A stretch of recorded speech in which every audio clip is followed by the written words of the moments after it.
안녕하세요, 우리 친구들. 주안나 신부님이에요. 오늘은 연중 15주일, 바로 지난 주일이었죠? 우리 친구들에게 신부님이 들려주었던 설교 말씀을 새롭게 이렇게 따로 다시 담아 보았어요. 우리 친구들이 혹시 주일에 나오지 못했던 친구들도 하느님의 말씀을 들을 수 있도록 신부님이 이렇게 따로 설교 말씀을 만들어서 올리는 것들을 그날 예배를 드렸던 친구들도 다시 한번 하나님의 말씀을 묵상하는 마음으로 다시 한번 잘 들어줬으면 좋겠어요. 자, 그러면 연중 15주일 오늘 주님의 말씀을 함께 듣고 또 하나님의 말씀에 대해서 신부님이 이야기를 나눠줄게요. 자, 그러면 루가복음서 10장 25절부터 37절 말씀 함께 들어보겠습니다. 어떤 율법교사가 일어서서 예수의 속을 떠보려고 선생님, 제가 무슨 일을 해야 영원한 생명을 얻을 수 있겠습니까? 하고 물었다. 예수께서는 율법서에 무엇이라고 적혀 있으며 너는 그것을 어떻게 읽었느냐 하고 반문하셨다. 네 마음을 다하고 네 목숨을 다하고 네 힘을 다하고 네 생각을 다하여 주님이신 네 하느님을 사랑하여라. 그리고 네 이웃을 내 몸같이 사랑하여라 하였습니다. 이 대답에 예수께서는 옳은 대답이다. 그대로 실천하여라. 그러면 살 수 있다. 하고 말씀하셨다. 그러나 율법교사는 짐짓 제가 옳다는 것을 드러내려고 그러면 누가 저의 이웃입니까? 하고 물었다. 예수께서는 이렇게 말씀하셨다. 어떤 사람이 예루살렘에서 예리고로 내려가다가 강도들을 만났다. 강도들은 그 사람이 가진 것을 모조리 빼앗고 마구 두들겨서 반쯤 죽여놓고 갔다. 마침 한 사제가 바로 그 길로 내려가다가 그 사람을 보고 피해서 지나가 버렸다. 또 레위 사람도 거기까지 왔다가 그 사람을 보고 피해서 지나가 버렸다. 그런데 길을 가던 어떤 사마리아 사람은 그의 옆을 지나다가 그를 보고는 가엾은 마음이 들어 가까이 가서 상처에 기름과 포도주를 붓고 싸매어 주고는 자기 나귀에 태워 여관으로 데려가서 간호해 주었다. 다음 날 자기 주머니에서 돈 2데나리온을 꺼내어 여관 주인에게 주면서 저 사람을 잘 돌보아 주시오. 비용이 더 들면 돌아오는 길에 갚아드리겠소 하며 부탁하고 떠났다. 자, 그러면 이 세 사람 중에서 강도를 만난 사람의 이웃이 되어준 사람은 누구였다고 생각하느냐?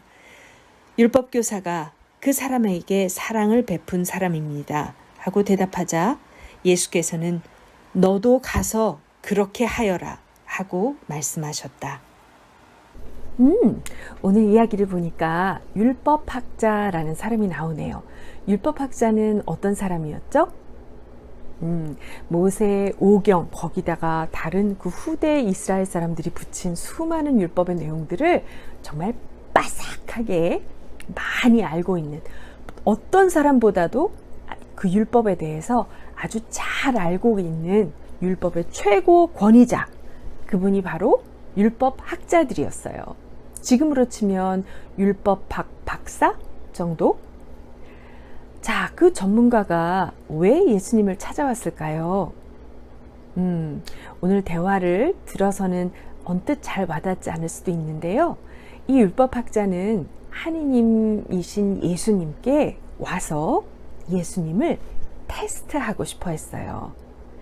자기야말로 율법의 최고 권위자인 자기야말로 이 예수라는 사람, 요즘 한참 유명해지고 있고 수많은 사람들이 막 혹해서 따르고 있는 이 사람이 정말 하느님의 율법을 잘 꿰뚫고 있는 사람인지 자기가 판단해 볼 수 있다고 생각한 거죠. 그리고 두 번째는 예수님이 아주 영향력 있고 가장 신뢰할 만한 사람으로 올라서는 것을 원하지 않았을 거예요. 그래서 율법학자는 많은 사람들 앞에서 예수님께서 율법에 충분히 조예가 깊은 사람이 아니라는 사실, 그리고 자신보다 역시 한 수 밑의 사람이라는 것을 보이고 싶었는지도 몰라요. 그래서 오늘 율법학자가 예수님을 찾아가서 이야기를 시작하는데요. 우리가 보기엔 그냥 대화 같지만 사실은 이렇게 문답식으로 공부를 하는 것이 유대인들, 유다인들, 이스라엘 사람들의 공부 방식이에요. 만약에 사과에 대해서 우리가 공부한다고 하면 우리는 주로 선생님이 딱 나타나서 자, 이제 준비됐죠? 자, 잘 받아쓰세요. 사과는 빨갛고 노랗고 초록색 사과가 있습니다. 사과의 종류에는 전 세계 몇몇 종류가 있고 사과의 질감은 아삭거리며 달콤하고 신맛도 가지고 있습니다. 사과는 아침에 먹으면 좋습니다. 자, 다 썼어요? 준비됐어요? 자, 이제 외우세요. 다 외웠나요? 문제집을 풀어볼까요?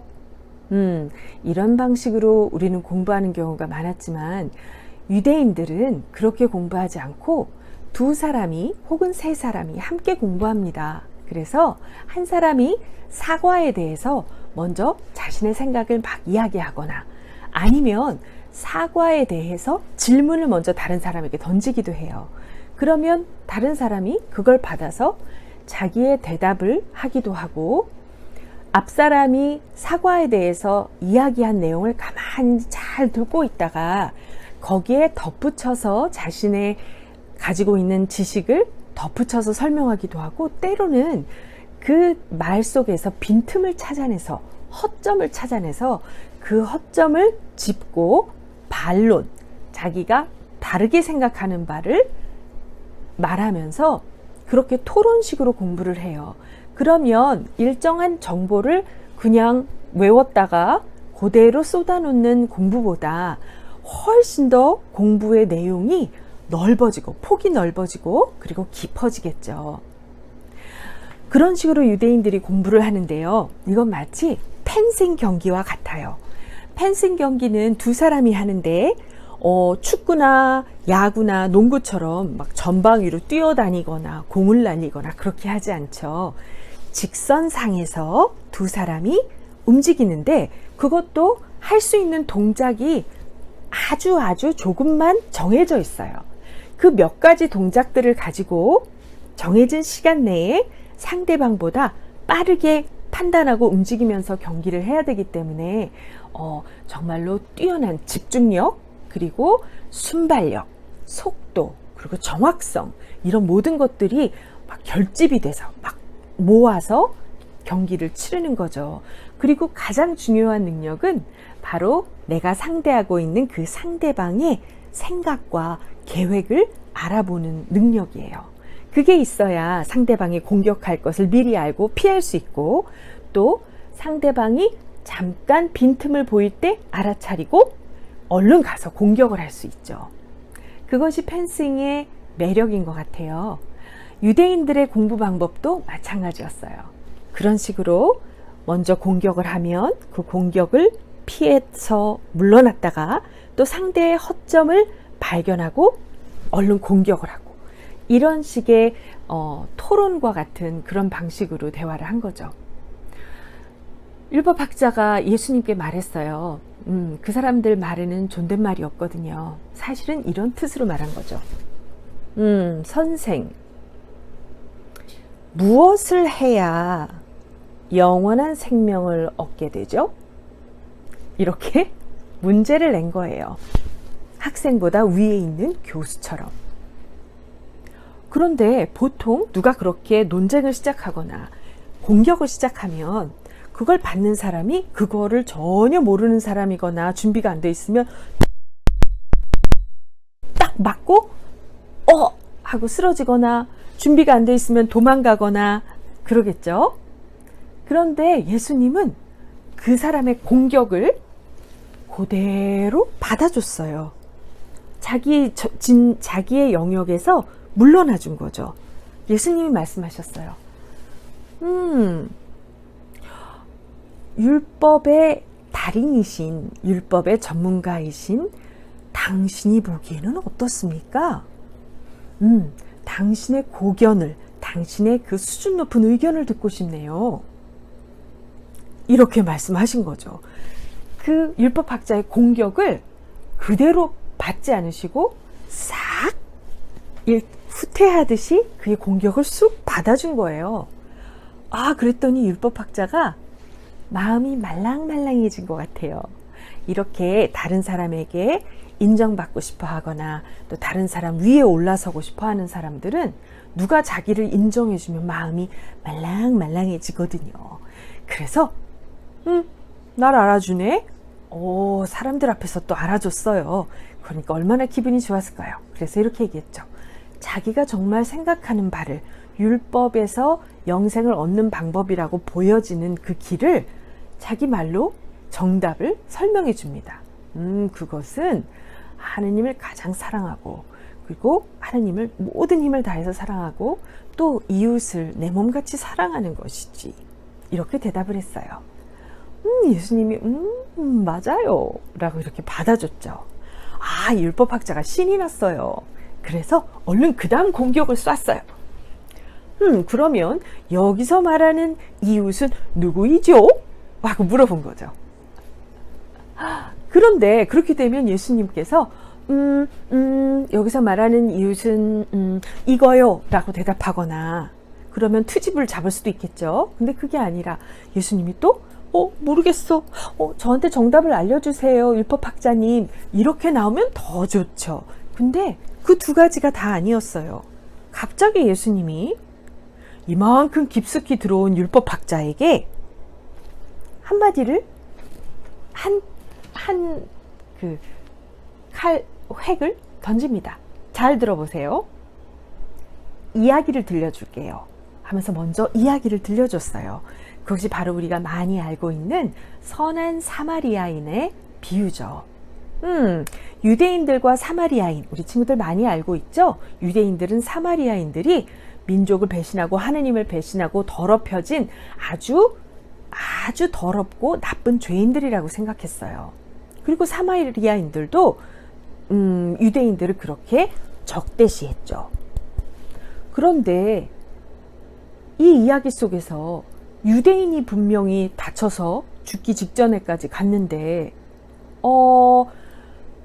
제사장도 레위인도 유대인들 중에 제일 깨끗하다고 제일 하느님하고 가깝다고 하는 제사장들과 레위인들이 그 다친 유대인을 죽어가는 유대인을 보고 놀라서 난 안 봤소 하고 도망가는 모습을 보여준 거예요. 그런데 세 번째 마지막으로 온 사람은 누구였어요? 모두가 죄인이라고 더럽다고 말하는 사마리아인이었죠. 그 사마리아인이 이 유대인을 보더니 마음에 너무 안타까움을 느꼈어요. 이 사람의 아픔이 자기의 아픔인 것처럼 가슴이 아팠어요. 그래서 무슨 일을 했나요? 여행 가는 사람에게 기름, 포도주, 물 이런 것은요 자기 생명하고 가까운 그런 물품들이에요.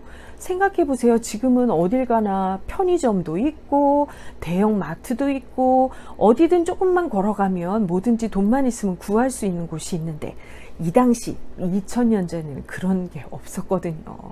언제 어디서 도둑을 맞을지 모르고 언제 어디서 물을 필요로 하는데 물을 구할 수 없을지도 모르고 충분한 자기 생명을 지킬 그런 물건들을 들고 다니는데 여행 중에 있는 이 사람이 자기를 원수같이 대하는 유대인이 쓰러져 있는데 그 유대인의 아픔을 자기처럼 느끼고 글쎄 그 중요한 포도주를 소독약, 알코올성이 들어있기 때문에 소독도 되죠.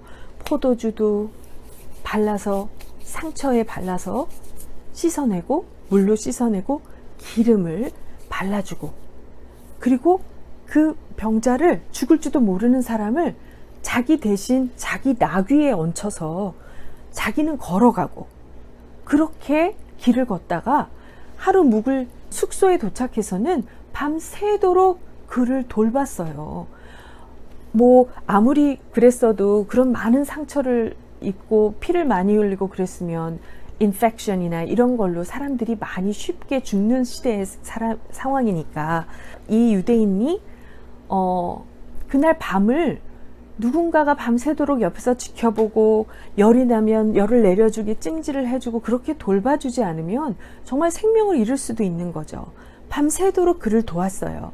그리고는 다음날 자기 길을 가야 하기 때문에 가지만 이 사람이 못내 안타깝고 걱정이 돼서 그 숙소 주인에게 자기의 돈을 얹어주면서 내가 다시 돌아올 때까지 이 사람을 좀 잘 보살펴 주세요.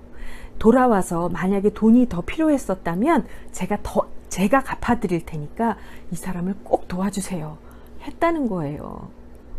이건 듣는 사람들로 하여금 어떻게 저런 일을 이렇게 할 만한 엄청난 선행이거든요. 자기의 것을 다 그 사람을 줬다는 거거든요. 이렇게 이야기를 들려주고 율법학자 얼굴 코앞에 펜싱칼을 들이대고 예수님 물었어요. 누가 이 중에서 이 강도 맞은 유대인의 이웃입니까?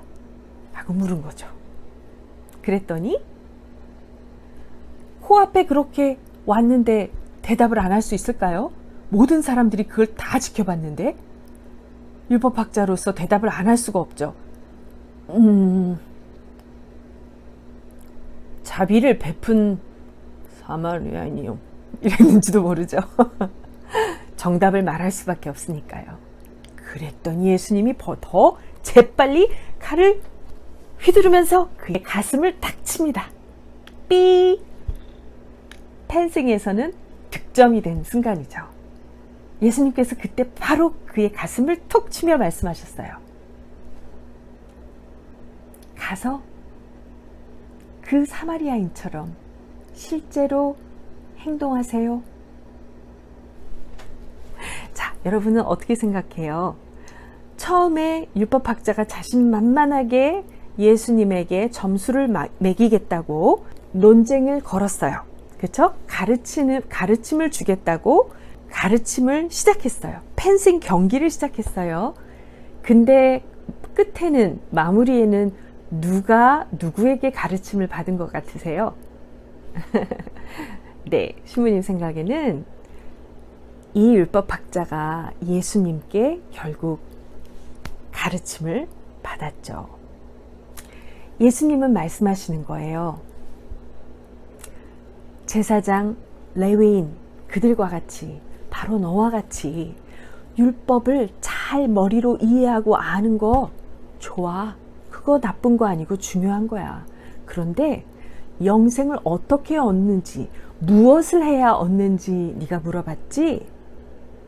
그건 네가 알고 있는 바로 그 진리를 실제로 너의 행동으로 삶 속에서 행할 때, 그 일을 실제로 내가 실행할 때 영생이 주어지는 거야.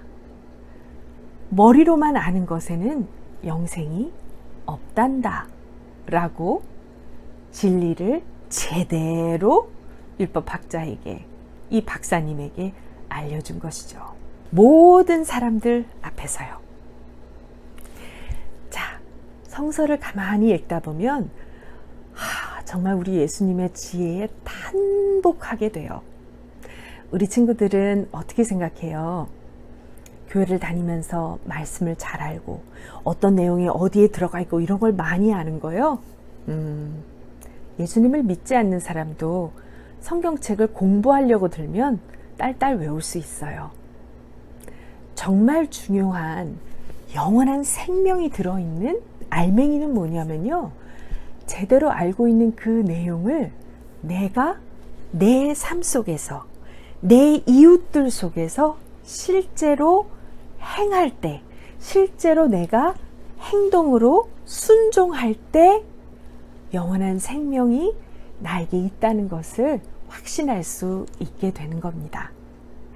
자, 우리 친구들, 하느님의 말씀을 믿고 실행하는 것에는 많은 돈이 필요하지 않아요. 그리고 나이가 많아야만 되는 것도 아니에요. 꼭 공부 잘하고 운동을 잘하고 탤런트가 많은 사람이어야 되는 것도 아니에요. 하느님의 말씀을 정말로 마음속에 받아들이고 그것이 정말로 우리가 따라야 할 하느님의 말씀이라는 걸 진짜로 알고 내 삶 속에서 내 주변 사람들과 함께 그들에게 하느님의 뜻을 행하면서 실제로 하나, 둘, 세 개 실천하면서 살 때에 하느님의 정말 사랑받는 자녀가, 진정한 자녀가 되는 거랍니다. 엄마를 내 몸처럼 사랑해서 엄마의 일을 도와주고 싶어서 엄마의 일을 도와드린다든가, 아니면 엄마가 나에게 늘 말씀하시는 걸 순종한다든가, 그런 것도 굉장한 하느님 말씀의 실천이에요. 그렇죠? 모든 친구들이 무시하고 별로 좋아하지 않는 친구에게 그 친구가 따뜻함을 느낄 수 있도록 따뜻한 눈빛으로 바라봐 준다든가, 도움이 필요한 친구에게 기꺼이 나의 것으로 도움을 준다든가, 그런 것이 다 하느님이 보실 때 하느님의 영원한 생명을 나눠받은 자녀로서 마땅한 모습이에요. 우리 모두 힘을 내고 열심을 내어서 그렇게 하느님 말씀에 순종하면서 사는 우리 모두가 될 수 있도록 이번 한 주간 노력해봐요. 그럼 신부님은 다음 주에 또 우리 친구들에게 하느님 말씀을 나누러 나올게요. 그러면 그때까지, 다시 만날 때까지 건강하게 잘 지내요. 샬롬.